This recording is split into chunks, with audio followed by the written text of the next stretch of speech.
Hello students, आज हम class 11 भौतिक शास्त्र के द्रव के तापीय गुण चैप्टर को पढ़ने वाले हैं। आइए इसे स्टार्ट करते हैं। द्रव के तापीय गुण के पहले भाग में हमने ये पढ़ लिया था कि ऊष्मा जो है वो सदैव उच्च ताप वाली वस्तु से निम्न ताप वाली वस्तु की ओर गति करती है। ठीक है, तो अब हम उसे आगे बढ़ाएंगे। आज हम पढ़ने वाले हैं कि ऊष्मा को संचरण करने की कितनी विधियां होती है, मतलब ऊष्मा को एक पिंड से दूसरे पिंड तक भेजने में कितनी विधियों का प्रयोग किया जा सकता है। तो आइए हम स्टार्ट करते हैं ऊष्मा के संचरण की विभिन्न विधियां। देखेंगे आप सभी ध्यान से। ऊष्मा के संचरण की 3 विधियां होती है। ऊष्मा संचरण जो रहता है, ऊष्मा संचरण की 3 विधि होती है। पहली जो विधि होती है वो होती है चालन। दूसरी विधि जो होती है वो होती है संवहन, और जो आपकी तीसरी विधि होती है ऊष्मा संचरण की वो होती है आपकी विकिरण। ठीक है, तो ऊष्मा संचरण की 3 विधियों का प्रयोग किया जाता है, चालन, संवहन और विकिरण।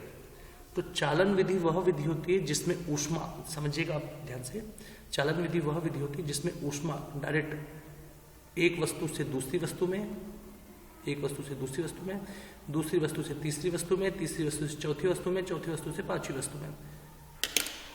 ऊष्मा जब एक वस्तु से दूसरी वस्तु, दूसरी वस्तु से तीसरी वस्तु, तीसरी वस्तु से चौथी वस्तु, ऐसे जब ऊष्मा लगातार क्रम से गति करे तो इस विधि को हम कहते हैं चालन विधि। इस विधि को हम कहते हैं चालन विधि। अगली जो विधि है हमारी संवहन विधि, इस विधि को हम समझते हैं। दूसरी विधि जो है हमारी संवहन विधि। संवहन विधि वह विधि है जिसमें वस्तु डायरेक्ट स्रोत से, वस्तु सीधे ही स्रोत से ऊष्मा प्राप्त करती है। जो वस्तु रहती है उसे किसी से कोई मतलब नहीं है, वो सीधे आपके स्रोत से ही ऊष्मा प्राप्त करेगी। यह विधि संवहन विधि कहलाती है। और तीसरी विधि विकिरण विधि है जिसमें ऊष्मा का जो बड़ा भाग है वो छोटे छोटे भागों में बढ़ जाता है। जब ऊष्मा का एक बड़ा भाग छोटे छोटे भागों में बढ़ जाता है तो इस विधि को हम कहते हैं विकिरण विधि। ठीक है, तो फिर एक बार आपको रिपीट कर दे रहे हैं। ऊष्मा को संचरण करने की जो पहली विधि है चालन विधि, उसमें ऊष्मा एक वस्तु से दूसरी वस्तु, दूसरी वस्तु से तीसरी वस्तु, तीसरी वस्तु से चौथी वस्तु, चौथी से पांचवी, ऐसे लगातार क्रम से ऊष्मा ट्रांसफर या संचरित होती रहती है। संवहन विधि वह विधि है जिसमें ऊष्मा सीधे स्रोत से वस्तु तक पहुंचती है। और विकिरण विधि वह विधि है जिसके अंतर्गत ऊष्मा का एक बड़ा अमाउंट छोटे छोटे टुकड़ों में, ऊष्मा का एक बड़ा भाग छोटे छोटे टुकड़ों में बढ़ जाता है। इसे अगर हम समझने की कोशिश करें तो इसे हम एक उदाहरण से समझ सकते हैं। थोड़े समय के लिए आप याद रखिए कि ये कोई सेब है। इस सेब को हम ऊष्मा मान रहे हैं। सेब को हम क्या मान रहे हैं? ऊष्मा। और जो आपका 1 2 3 4 ये जो लिखा है, मान लीजिए थोड़े समय के लिए ये ऊष्मा, ये जो आपको दिख रहा है सेब है, ऊष्मा सेब के रूप में है। और जो 1 2 3 4 5 जो लिखा हुआ है, मान लीजिए कुछ समय के लिए विद्यार्थी है। शिक्षक अगर सेब को उठा के पहले बच्चे को देता है, पहला बच्चा सेब को दूसरे बच्चे को देता है, दूसरा बच्चा सेब तीसरे बच्चे को, तीसरा बच्चा सेब चौथे बच्चे को, चौथा बच्चा सेब पांचवें बच्चे को, ऐसा लगातार अगर क्रम चलते रहे तो सेब तो ऊष्मा है और बच्चे जो है कुछ समय के लिए समझ जाएगी कि कोई वस्तुएं है। तो जब ये सेब एक जगह से दूसरी जगह, दूसरे से तीसरे बच्चे के पास, तीसरे से चौथे पास जा रहा, तो ऊष्मा जब लगातार प्रवाहित हो रही है तो इस विधि को हम कहते हैं चालन विधि। ठीक है, तो ऊष्मा को अब देख लीजिए, ऊष्मा जब एक वस्तु से दूसरी वस्तु, दूसरे से तीसरी, तीसरी से चौथी, ऐसे जब ऊष्मा जब भी प्रवाहित होती है तो इस विधि को हम कहते हैं चालन विधि। ठीक है स्टूडेंट्स, आपको जो हम बोल रहे हैं आप इसका नोट्स भी बनाते जाइएगा। संवहन विधि वह विधि होती है जिसमें ऊष्मा सीधे ही स्रोत से वस्तु तक पहुंच जाती है। इस विधि को हम संवहन विधि कहते हैं। और विकिरण विधि आपको दिख रहा होगा, जब ऊष्मा का एक बड़ा भाग छोटे छोटे टुकड़ों में बढ़ जाता है तो इसे हम कहते हैं विकिरण विधि। ये आपको बनना चाहिए। ठीक है, तो यहाँ पे देखिए सेब को टीचर ने उठा के, ऊष्मा मतलब सेब को उठा के टीचर ने डायरेक्ट लास्ट बच्चे को दे दिया। बीच के बच्चों को सेब नहीं मिला, सेब सीधे लास्ट बच्चे को मिल गया। तो ये संवहन विधि में हम गिन सकते हैं। और विकिरण विधि वह विधि है जब सेब का एक बड़ा टुकड़ा टीचर ने छोटे छोटे टुकड़े कर दिया और सब बच्चों में बांट दिया, तो यह विधि आपकी कहलाएगी विकिरण विधि। ठीक है, तो इसी विधि को अब हम आगे बढ़ाते हैं और इसे समझते हैं। तो जरा ध्यान से आप लोग देखिएगा और इसका नोट्स बना लीजिएगा क्योंकि बहुत इंपॉर्टेंट टॉपिक्स में है ये। तो पहली विधि जो है आपकी वो है चालन विधि। अब हम इसमें आ रहे हैं और इसके कुछ क्वेश्चंस भी हम देखेंगे, ध्यान दीजिएगा आप सभी। तो चालन विधि वह विधि है जिसमें ऊष्मा एक वस्तु से दूसरी वस्तु, दूसरे वस्तु से तीसरे वस्तु, तीसरे वस्तु से चौथे वस्तु, मतलब बोला जाए तो चालन विधि वह विधि है जिसमें ऊष्मा लगातार एक वस्तु से दूसरी वस्तु, दूसरे से तीसरे से चौथी, चौथी से पांचवी, इस प्रकार से ऊष्मा प्रवाहित होती है। ओके, ये देखिए, एक वस्तु से दूसरी वस्तु, दूसरी वस्तु से तीसरी वस्तु, तीसरी वस्तु से चौथी वस्तु, जब ऊष्मा एक क्रम से प्रवाहित होती है तो इस विधि को हम कहते हैं चालन विधि। ओके, इसको अगर हम उदाहरण के रूप में देखें तो चालन को हम हमारे घर में ही देखते हैं। हमारे घर में आपने देखा होगा कुकर में जब खाना बनता है तो आपने देखे होंगे, जैसे कि समझिएगा जैसे ये कुकर है, कुकर में पहला बर्तन, दूसरा बर्तन, तीसरा बर्तन, चौथा बर्तन ऐसा रखा रहता है और नीचे आपका पानी भरा रहता है। आपने देखे होंगे नीचे आपका पानी भरा रहता है। जब ऊष्मा को हम देते हैं तो ऊष्मा पहले कुकर के निचले भाग में आती है, निचले भाग से पानी में आती है, पानी से पहले बर्तन से दूसरे बर्तन, दूसरे बर्तन से तीसरे बर्तन, तीसरे बर्तन से चौथे बर्तन, मतलब ऊष्मा एक सीक्वेंस में, एक क्रम में प्रवाहित होती है। तो ये आपकी होगी चालन विधि। तो चालन विधि की परिभाषा हम फिर बोल दे रहे हैं आपके लिए कि जब ऊष्मा एक वस्तु से दूसरी वस्तु, दूसरी वस्तु से तीसरी वस्तु, तीसरी वस्तु से चौथी वस्तु, ऐसे करते करते जब ऊष्मा लगातार प्रवाहित हो तो इस विधि को हम कहते हैं चालन विधि। ओके, तो इसके हम डेली लाइफ में उदाहरण देखने वाले हैं, आप इसे ध्यान से देखिएगा। तो आपने, उम्मीद है कि आपने परिभाषा लिख ली होगी। अब हम चालन के दैनिक जीवन में उपयोग लिख रहे हैं। तो चालन के दैनिक जीवन में उपयोग देखिएगा। दैनिक जीवन में चालन के उपयोग या अनुप्रयोग, चालन को हम दैनिक जीवन में कहाँ देखते हैं, ये चीज अब हम समझ रहे हैं। इसी लेक्चर में हम आपको बोर्ड द्वारा जारी क्वेश्चन बैंक के जो क्वेश्चन है वो भी हल करवाएंगे। आप इसे ध्यान से देखिएगा और जहां पे आपको वीडियो समझना है वीडियो को रोक के पीछे करके या पॉज करके आप देख लीजिएगा और इसके नोट्स बना लीजिएगा। तो चालन विधि को अब हम देख रहे हैं, हमारे दैनिक जीवन में हम चालन विधि को कहाँ देखते हैं। तो चालन को हम दैनिक जीवन में बहुत जगह देखते हैं, जैसे कि आपने देखे होंगे खाना बनाते समय कुकर में खाना बनाते समय, कुकर में खाना बनाते समय हम चालन विधि को देखते हैं। और साथ ही साथ मैंने आपको यह भी समझाया कि ऊष्मा के जो अच्छे चालक होते हैं उसमें भी हम चालन को देखते हैं। तो ऊष्मा के अच्छे चालक, अब आपको पता होना चाहिए, यहाँ पे कंपटीशन का क्वेश्चन है, एक बार ये आ चुका है नीट के एग्जाम में कि ऊष्मा का सबसे अच्छा चालक कौन सा है। तो ऊष्मा का जो सबसे अच्छा चालक है वो है चांदी। तो यहाँ पे हम लिख दे रहे हैं नोट में कि ऊष्मा का सबसे अच्छा चालक, सबसे अच्छा जो चालक है, चालक जो है वो चांदी है। ओके, आपको ये बनना चाहिए, ठीक है। तो ऊष्मा के हमने संचरण की पहली विधि को पढ़ लिया जिसका नाम था चालन विधि। दूसरी विधि को हम पढ़ रहे हैं जिसका नाम है संवहन विधि। तो संवहन विधि को आप देखेंगे, संवहन विधि। तो संवहन विधि एक्चुअल में होती क्या है इसको हम समझ रहे हैं। हमने अभी थोड़ी देर पहले आपको समझाया कि संवहन विधि वह विधि होती है जिसमें ऊष्मा डायरेक्टली, मतलब सीधे ही ऊष्मा स्रोत से वस्तु में प्रवाहित होती है, ठीक है। तो हम इसी चीज को देख रहे हैं। तो आप संवहन विधि को लिख लीजिए कि वह विधि जिसमें ऊष्मा स्रोत से सीधे वस्तु में प्रवाहित होती है, स्रोत से सीधे वस्तु में प्रवाहित होती है। तो इस विधि को हम कहेंगे संवहन विधि। इनकी परिभाषा आती है, आप इन्हें देख लीजिएगा ध्यान से। तो वह विधि जिसमें ऊष्मा सीधे ही स्रोत से वस्तु में प्रवाहित होती है, इसे हम कहते हैं संवहन विधि। ओके, आप इसे ध्यान से देखिएगा। अब हम विकिरण के हमारे डेली जीवन में उपयोग देखने वाले हैं या अनुप्रयोग देखने वाले हैं विकिरण के। तो विकिरण के अनुप्रयोग हम देख रहे हैं, देखिएगा इसे ध्यान से। विकिरण का जो पहला अनुप्रयोग है वो है कमरों में रोशनदान और खिड़कियों पर लगाया जाना। कमरों में रोशनदान, रोशनदान व खिड़कियों, रोशनदान मतलब वेंटिलेटर से ना, वह खिड़कियों का होना, इससे ऊष्मा डायरेक्ट हमारे कमरे के अंदर आ जाती है। जो दूसरा है इसका अनुप्रयोग हमारे डेली लाइफ में, कोयले की खानों में वायु का पहुंचना। कोयले की खानों में वायु का पहुंचना।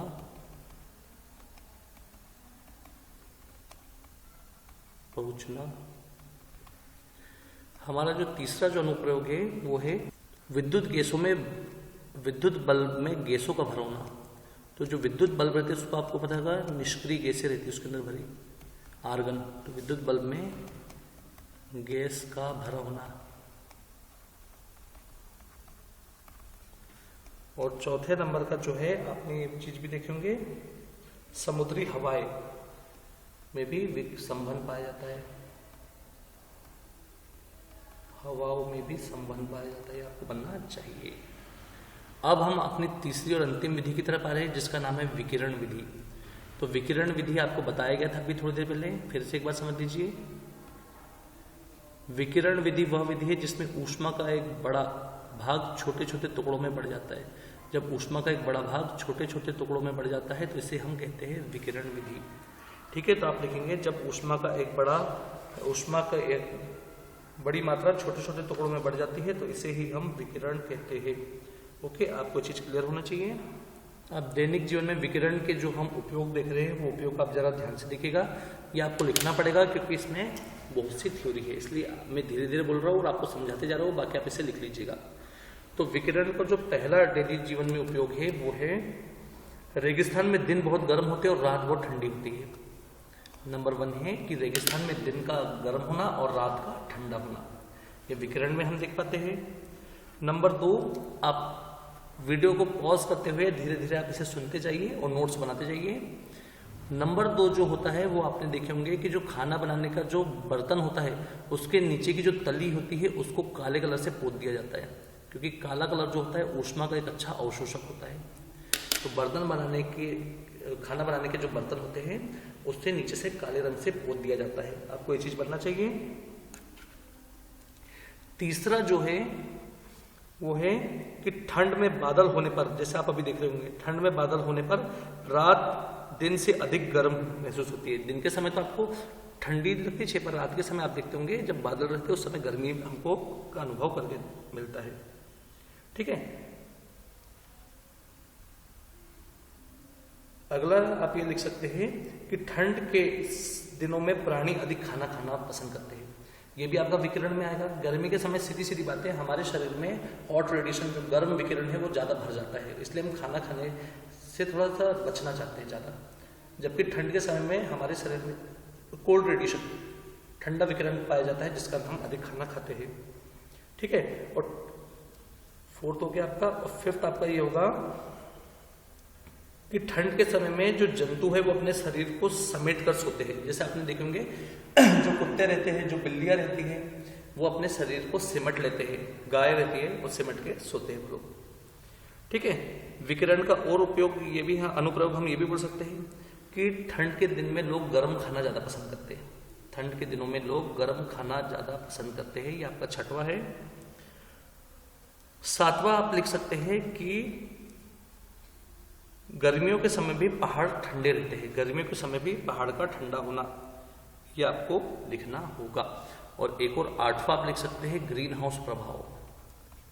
ग्रीन हाउस प्रभाव ये भी आपका विकिरण के डेली लाइफ में उपयोग है या अनुप्रयोग है। उम्मीद है कि आप इसे सुन रहे होंगे और लिख रहे होंगे क्योंकि बहुत इंपॉर्टेंट टॉपिकों में गिने जाते हैं। तो यहाँ पे आज हमने ऊष्मा संचरण की तीनों विधियों का अध्ययन किया जिसमें चालन, संवहन और विकिरण शामिल था। अब हम हमारे अगले टॉपिक पे आगे बढ़ रहे हैं। हमारा जो अगला टॉपिक है ऊष्मी चालकता, ये बोर्ड द्वारा जारी क्वेश्चन बैंक में भी ये क्वेश्चन है, तो आइए इसे देखते हैं। हमारा जो अगला प्रश्न है वो बहुत इंपॉर्टेंट प्रश्न है, ये बोर्ड की क्वेश्चन बैंक में भी जारी किया गया है कि ऊष्मी चालकता से आप क्या समझते हैं, इसका सूत्र स्थापित कीजिए। ओके, ऊष्मी चालकता से आप क्या समझते हैं, इसका सूत्र उत्पन्न कीजिए। तो ऊष्मीय चालकता से हम क्या समझते हैं, इसका सूत्र हमें उत्पन्न करना है। तो आइए देखते हैं इसे ऊष्मीय चालकता आखिर है क्या। तो देखिए ऊष्मीय चालकता के लिए ये देखिए, आपने देखा होगा कि XY एक छड़ है।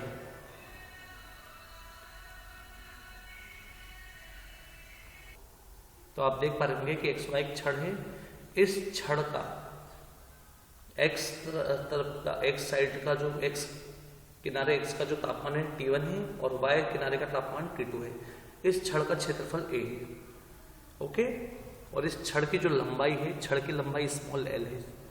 तो इसी को हम आगे बढ़ाते हैं, देखिएगा ध्यान से। तो दिए गए चित्र में XY बराबर एक छड़ है और चूंकि XY बराबर आपका L छड़ की लंबाई है, A जो है वो छड़ का क्षेत्रफल है, छड़ का क्षेत्रफल। T1 जो है वो X किनारे का तापमान है। T2 जो है वो Y किनारे का तापमान है, Y किनारे का तापमान है।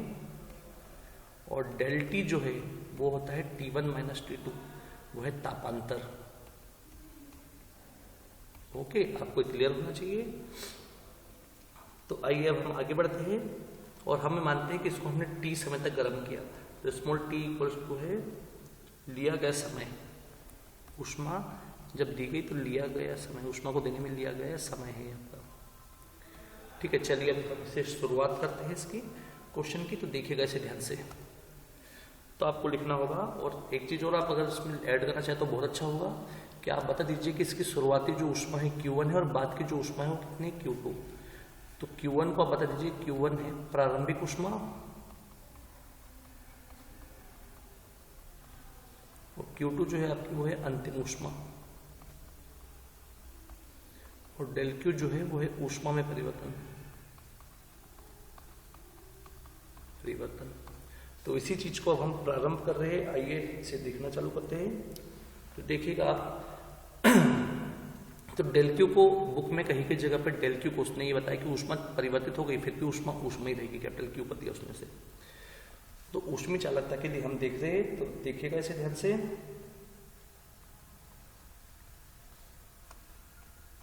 छड़ के एक सिरे से दूसरे सिरे तक प्रवाहित ऊष्मा जो होगी आपकी Q, वो क्या होगी, वो होगी नंबर 1 छड़ के क्षेत्रफल के समानुपाती।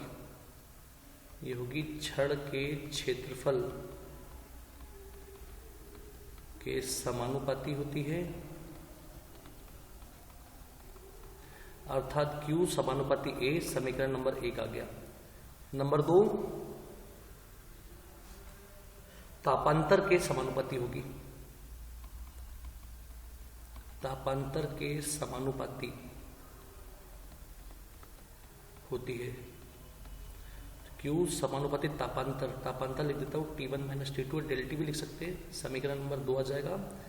नंबर 3 जो होगा वो लिए गए समय के समानुपाती होगी। तो लिए गए समय के समानुपाती होती है। Q समानुपाती लिया गया समय स्मॉल t होगा, और नंबर 4 जो होगा छड़ की लंबाई के व्युत्क्रमानुपाती होगी। तो छड़ के लंबाई के व्युत्क्रमानुपाती होता है। तो Q व्युत्क्रमानुपाती छड़ की लंबाई L, यह गया समीकरण नंबर 4। अब हम समीकरण 1, 2, 3, 4 को मिला रहे हैं। तो देखिएगा ध्यान से सभी से, समीकरण 1, 2, 3, 4 से, समीकरण 1, 2, 3 व 4 से। तो Q तो आपका लेफ्ट में था, Q आएगा ही आएगा, समानुपाती का चिन्ह आएगा ही आएगा, A आएगा, तापांतर T1 माइनस T2 आएगा ही आएगा, स्मॉल t आएगा और ये L आएगा। ओके, आपको चीज क्लियर होनी चाहिए। तो अब हमें क्या करना होगा, अब हम करते हैं समानुपाती को खोलने का काम। तो Q समानुपाती हटेगा, यहाँ पे एक नियतांक आएगा K A T1 minus T2 small t के अपॉन में L। तो यहाँ पे k क्या है, k एक नियतांक है, k क्या है, कांस्टेंट एक नियतांक है जिसे ऊष्मीय चालकता गुणांक कहते हैं, जिसे हम ऊष्मीय चालकता गुणांक कहते हैं। k एक नियतांक है जिसे ऊष्मीय चालकता गुणांक के नाम से जाना जाता है। ठीक है, ये चीज आप देखिएगा। अब हम करते हैं इसका एसआई मात्रक और विमीय सूत्र हम निकालने वाले हैं। तो इसका जो एसआई मात्रक होगा, अब कई लोग सोच होंगे हमने आपको दिखाया कि तापिक चालकता से आप क्या समझते हैं। तो तापिक चालकता यहाँ पर एक नियतांक के रूप में इंट्रोड्यूस हुई है, परिचित हुई है। जैसा कि आपका 10वीं क्लास में प्रतिरोधकता रेजिस्टिविटी इंट्रोड्यूस हुई थी, वैसे यहाँ पे ये कांस्टेंट के रूप में, नियतांक के रूप में परिचित हुई है। ठीक है, इस चीज को आप ध्यान दीजिएगा। अगला हम देखते हैं अब इसका एसआई मात्रक। तो एसआई मात्रक के लिए देखिए भाई, तो एसआई मात्रक के लिए के को अपनी जगह पे रहने दीजिए, क्यू के पास एल ऊपर चल जाएगा, ए आ जाएगा क्यू के नीचे, T1 माइनस T2 भी आ जाएगा नीचे और स्मॉल टी भी आ जाएगा नीचे। तो देखते क्या हो सकता है। तो के बराबर क्यू, क्यू ऊष्मा का जूल होगा, एल मतलब लंबाई का मीटर होगा, क्षेत्रफल का मीटर का वर्ग होगा, तापमान चेंज होगा, परिवर्तित होगा तब भी तापमान ही रहेगा, तापमान का केल्विन होगा और समय का सेकंड होगा। देखिए जो कट रहा है, 1 मीटर से 1 मीटर कट गया तो इसका जो एसआई मात्रक होगा जूल रहेगा, मीटर ऊपर जाके होगा मीटर इनवर्स, केल्विन ऊपर जाके होगा केल्विन इनवर्स और सेकंड ऊपर जाके होगा सेकंड इनवर्स। तो तापी चालकता का ये एसआई मात्रक आ गया है। अब हम निकालते हैं इसका विमीय सूत्र। तो विमीय सूत्र भी देखिएगा ध्यान से, देखिए भाई सभी विमीय सूत्र देखिएगा। के बराबर होता है QL के अपॉन में A T1 minus T2 small t। तो ऊष्मा का जो विमीय सूत्र होता है वो होता है M1 L2 T माइनस 2, लंबाई का होता है L, क्षेत्रफल का होगा L का वर्ग, तापमान का होगा केल्विन और समय का होगा T। जो कटरा काट दीजिए, L की घात 2 से L की घात 2 कट गया, फुल एंड फाइनल आपका M1 L की पावर 1 आएगा L1, T की घात -2 और 1 ऊपर जाके -1 तो हो जाएगा T की घात -3 और K ऊपर जाके K -1। ये आपका विमीय सूत्र भी आके तैयार है। तो ये आपका हो गया ऊष्मीय चालकता। देख लीजिए आप, ये आपका ऊष्मीय चालकता हो भी गया और साथ में उसका विमीय सूत्र और एसआई मात्रक भी आ गया है।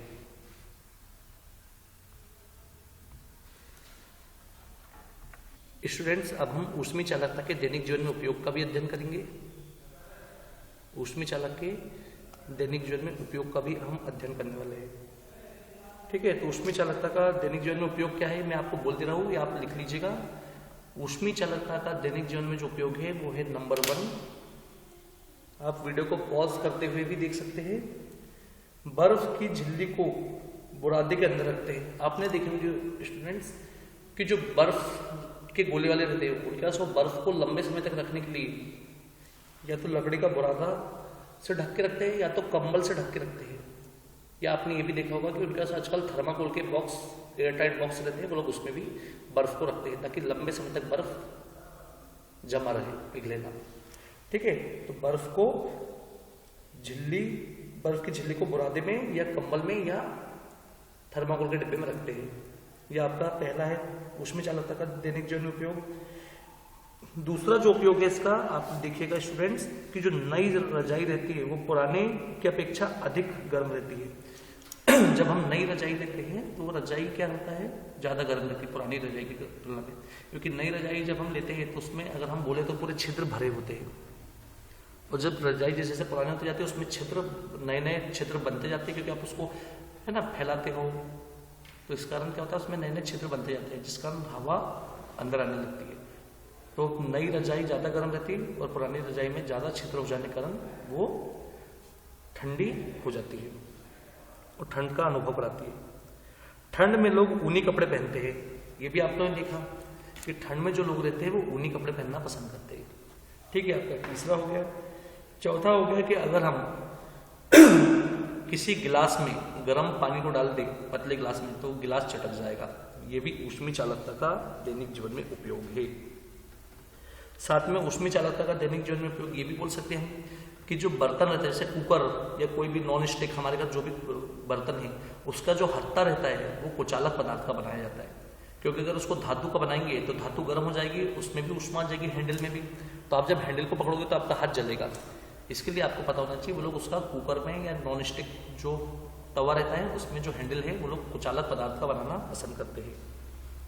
ठीक है, इसमें एक चीज और हम देखते हैं कि आप लोगों ने देखे भी होंगे कि ठंड के समय में जो लकड़ी के जो बेंच रहते हैं वो गर्म रहते हैं, पर जो लोहे के बेंच रहते हैं वो ठंडे हो जाते हैं ठंड के समय में।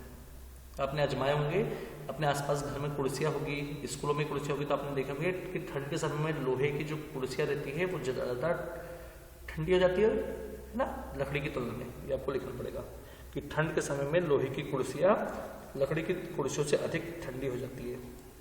अगली चीज ऊष्मी चालकता का और उदाहरण भी हमारे पास है। ऊष्मी चालकता का उदाहरण ये भी है कि जो ठंडे देश रहते हैं वहां पे लोग दोहरे खिड़कियों दरवाजे वाले घरों में रहते हैं, मतलब ऐसे घरों में रहते हैं जहाँ पे दो दो दरवाजे रहते हैं, दो दरवाजे लगाए जाते हैं ताकि उनके बीच में एयर का इंसुलेशन मतलब हवा कुचालक रूप में भर जाए और घर के अंदर तक ठंड ना पहुंचे। ठीक है, इसी में एक चीज और है, ये आप लोग को कारण बताओ में दिया है 2 नंबर का प्रश्न कि सर्दियों में सुबह सुबह भूमिगत जल गर्म प्रतीत होता है और दोपहर में भूमिगत जल ठंडा प्रतीत होता है। ठीक है, ये आपको दिया भी है तो इसके बारे में भी हम बात करेंगे। ये तो आप अभी लिख लीजिए कि सर्दियों में सुबह सुबह भूमिगत जल या कुएं का जल लिखना है तो कुएं का जल लिख लीजिए, गर्म प्रतीत होता है और दोपहर में जल ठंडा प्रतीत होता है। तो इसका मैं आपको कारण लिखवा दे रहा हूं, ये आपके क्वेश्चन बैंक का भी क्वेश्चन है, कारण बताओ मैं, तो इसे ध्यान से देखिएगा आप सभी। स्टूडेंट्स से आपके क्वेश्चन बैंक में भी क्वेश्चन है जो बोर्ड ने जारी किया है कि सर्दियों में सुबह सुबह भूमिगत जल या कुएं का जल या बोरवेल का जो जल है वो क्या होता है हमें गर्म प्रतीत होता है और दोपहर के समय जल ठंडा प्रतीत होता है। क्यों? तो इसका सीधा सीधा कारण है, मैं आपको बताना चाहूंगा कि जो मिट्टी होती है वो ऊष्मा की कुचालक होती है। इसका जो जवाब है वो है मिट्टी जो होती है वो ऊष्मा की क्या होती है कुचालक, मिट्टी ऊष्मा की कुचालक होती है। ओके, मिट्टी ऊष्मा की कुचालक होती है, अतः गर्मी में बाहर की ऊष्मा अंदर प्रवेश नहीं करती। गर्मियों में बाहर की ऊष्मा अंदर प्रवेश नहीं करती। ठीक है, जिससे कुएं का या भूमिगत जल ठंडा रहता है।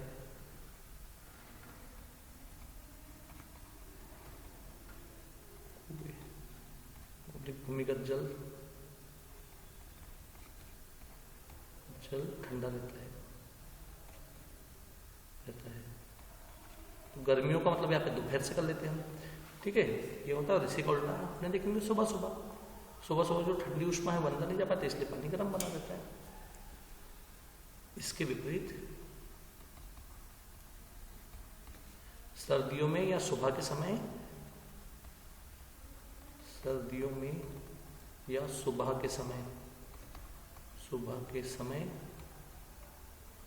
शीतल ऊष्मा भूमि के अंदर नहीं जा पाती, फलस्वरूप जल गर्म प्रतीत होता है।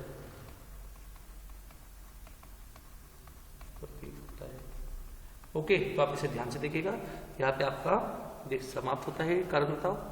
देखिए स्टूडेंट्स, हमारा जो अगला प्रश्न है, व्याख्या कीजिए कि किसी बंदरगाह के समीप के शहर की जलवायु समान अक्षांश के किसी रेगिस्तान शहर की जलवायु से अधिक शीतोष्ण होती है। इसका कारण सीधे सीधे ये है कि शहर में जो रेगिस्तान के सापेक्ष आपेक्षिक आर्द्रता अधिक होती है, मतलब शहर में ज़्यादा नमी रहती है, शहर में रेगिस्तान की तुलना में ज़्यादा नमी रहती है। अतः समान देशांतर पर टाउन की जलवायु, टाउन मतलब यहाँ पे शहर आना चाहिए था, यहाँ पे शहर वर्ड आएगा। ठीक है, यहाँ पे शहर आना चाहिए था, टाउन उसने हिंदी में कर दिया है, चलिए शहर आएगा यहाँ पे वर्ड।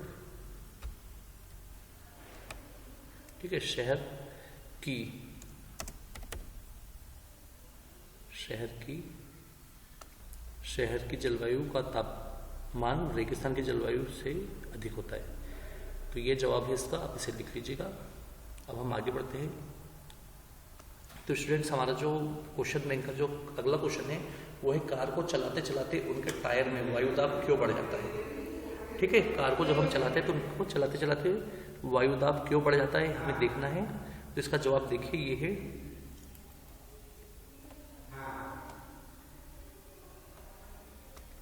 तो स्टूडेंट्स इसका जो जवाब है वो है कार को चलाते समय क्वेश्चन ये है कि कार को चलाते समय उसके टायरों में वायुदाब बढ़ जाता है। सड़क और टायर में घर्षण के कारण टायर का तापमान तथा टायर के अंदर की वायु का तापमान बढ़ता है। आप जानते हो ये चीज प्रैक्टिकल है कि टायर अगर सड़क पे चलते रहे तो आप कभी भी टायर जब बहुत लंबा चल जाए, आप टायर गाड़ी को रोकोगे तो आप टायर को टच करके देखना, टायर आपको बाहर से गर्म दिखेगा और उसके अंदर वायु का तापमान भी बढ़ जाता है। और चार्ल्स के नियमानुसार आयतन अगर नियत रहता है तो दाब और तापमान अनुक्रमानुपाती होते हैं। Pressure directly proportional to temperature. दाब बढ़ जाता है, दाब बढ़ेगा तो ताप बढ़ जाएगा। तो यहाँ पे बॉयल का नियम लगेगा। ये असली में बात यह है कि ये इकाई 9 गैस के अनुगति सिद्धांत का है, पर ये यहाँ पे आ गया है तो इस कारण हमने इसको यहाँ पे आपको करवा दिया। बाकी यूनिट 9 इकाई 9 गैसों का अनुगति सिद्धांत का है, पर हमने यहाँ पे आपको करवा दिया है। आप इसे ध्यान से देखिएगा क्योंकि क्वेश्चन बैंक में क्वेश्चन यहाँ पे था, इसलिए बोर्ड ने जब इसे जारी किया तो हमने इसको यहाँ पे करवा दिया। तो यहाँ पे आपका इकाई 7 पूर्ण ढंग से यहाँ पे समाप्त किया जाता है। अब कल से हम अगले जो न्यू लेक्चर में मिलेंगे, हम ऊष्मागतिकी पार्ट इकाई 8 के साथ मिलेंगे। ठीक है, चैनल को सभी सब्सक्राइब कर लेना क्योंकि वीडियो उसी में मिलेगा आपको।